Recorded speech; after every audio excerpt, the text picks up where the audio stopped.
If you've ever cleaned one room just to turn around and see another one explode, welcome. You're in the right place. There are days when I feel like all I do is tidy and somehow nothing ever feels done.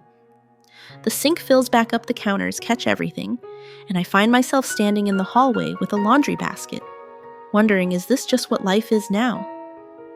It's not just about mess. It's that quiet, constant feeling of being behind.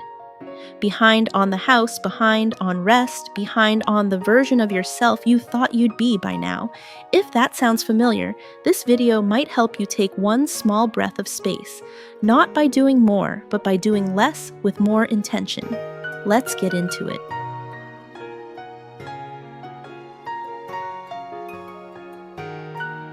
Rule 1, if it takes more than 5 minutes to tidy your stuff is the problem, not you. I used to think I was messy because I lacked discipline. I'd walk into the kitchen or the bedroom, see piles of "I'll handle it later" and just turn around. I'd tell myself I'll clean it tomorrow, but tomorrow always looked exactly like today, busy, tired, and already full. Then I came across a simple but powerful question. If you only had 5 minutes, could you reset this space? Not deep clean, not reorganize, just make it feel calm again.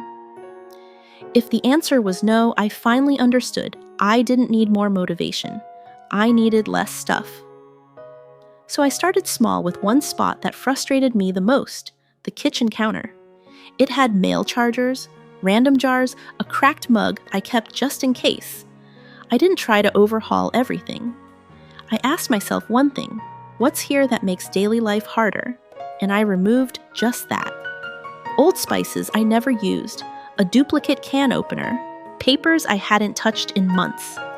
Every day I let go of 1 or 2 things, and within a week, that corner no longer overwhelmed me. Now tidying doesn't feel like a mountain, it's a moment, because what's left is what I actually use and what fits inside a 5-minute pause.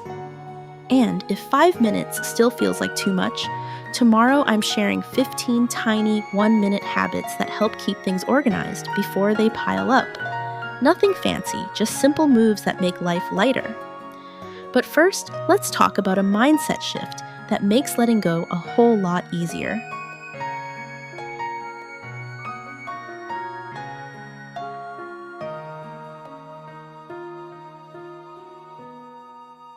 Rule 2.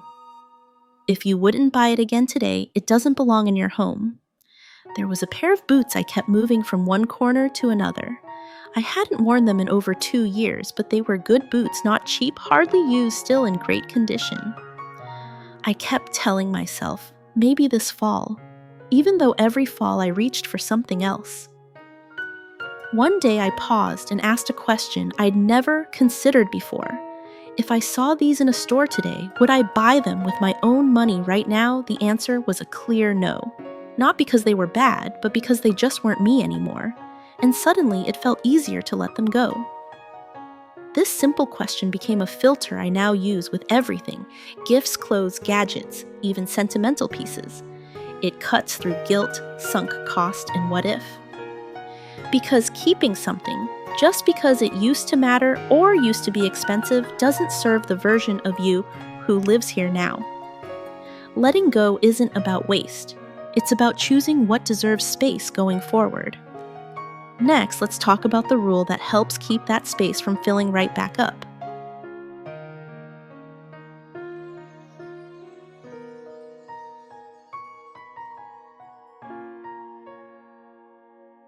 Rule 3.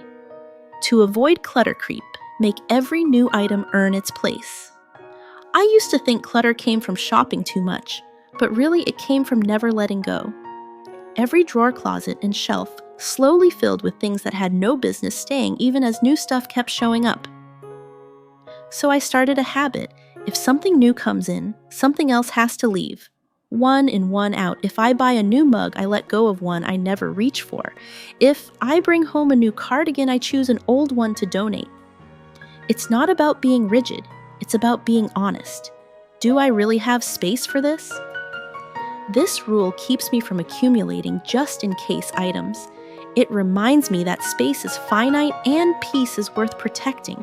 My home feels calmer because it's not packed with backups, duplicates, and half-loved things. And the more intentional I got about what came in, the more I noticed another pattern: most of the things I regretted were too specific to be useful. Rule 4. If something only works in one very specific way, it rarely works at all. Some of the most frustrating things in my home weren't broken, they were barely usable. A gadget that only did one job, a dress that only worked with one pair of shoes, a container that didn't fit anywhere but looked cute at the store. At first they seemed like smart purchases, but over time they became clutter. I had to manage, clean around, and feel bad for not using, so I started watching for a red flag. If something only serves one narrow purpose and I don't reach for it often, it's not earning its spot. I let go of the milk frother I never plugged in, the specialty dish I used once a year, the jumpsuit that only worked with the right bra and right weather. These things weren't bad, they were just more complicated than they were worth. Now, when I bring something into my life, I ask, will this make everyday living easier or more finicky? If it doesn't flex with my real routines, it doesn't stay. The same goes for items from past routines, the ones that belong to a different version of me. That brings us to Rule 5.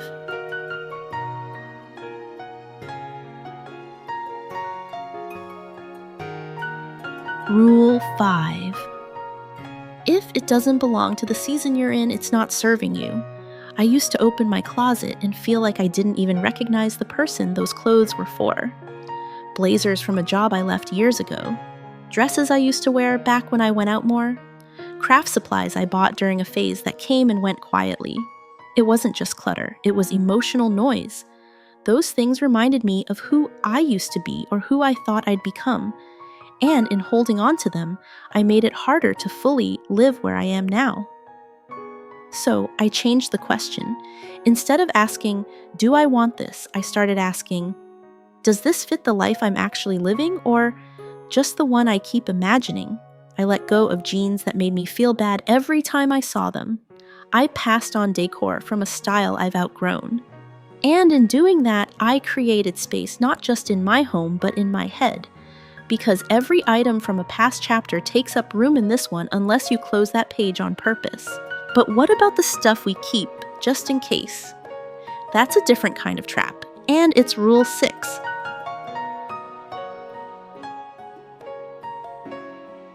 Rule 6. If it hasn't been used in months and you're still waiting for the right moment, let it go. There was a storage bin in my hallway closet I avoided opening. It held all my maybe someday items, backup cables, old skincare samples, clothes I swore I'd wear next winter. But every season came and went and that lid stayed shut. Eventually, I asked myself a hard question. If I haven't used this in the last 6 months and I have no real plan to use it soon, what exactly am I waiting for? Most of the time, the answer was nothing. I was keeping it just in case. But that just in case was costing me space, clarity, and peace of mind. So I tried a soft rule: if something hasn't been used in 90 days and I don't plan to use it in the next 90, I let it go. For seasonal things, I stretch that to a year. But the point is the same: if it's not part of your real life, it doesn't deserve space in your real home. Letting go of the what-ifs made room for the things I actually use, the ones I reach for every week, not once in a blue moon. But sometimes the hardest clutter isn't ours at all. It belongs to other people, and that's where Rule 7 comes in.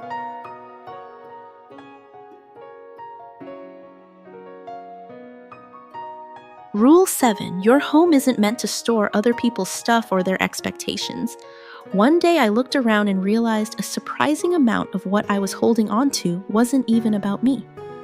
A vase I didn't love but felt guilty giving away because it was a gift. A stack of books from someone else's taste.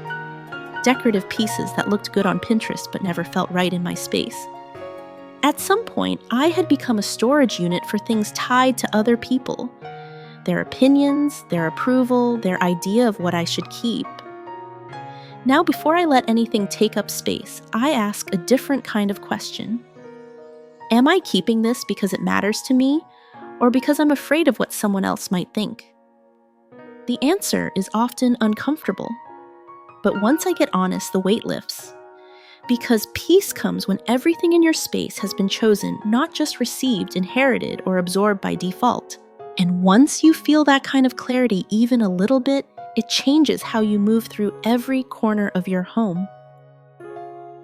So much of what I've let go, from things in drawers to expectations in my head, wasn't about the item itself. It was about choosing ease over guilt, clarity over just in case. If you're also craving less to clean fewer decisions and more ease in your own space, the next video might be a good place to go. I'll be sharing 15 habits that take less than a minute, but quietly help your home feel 5 times lighter.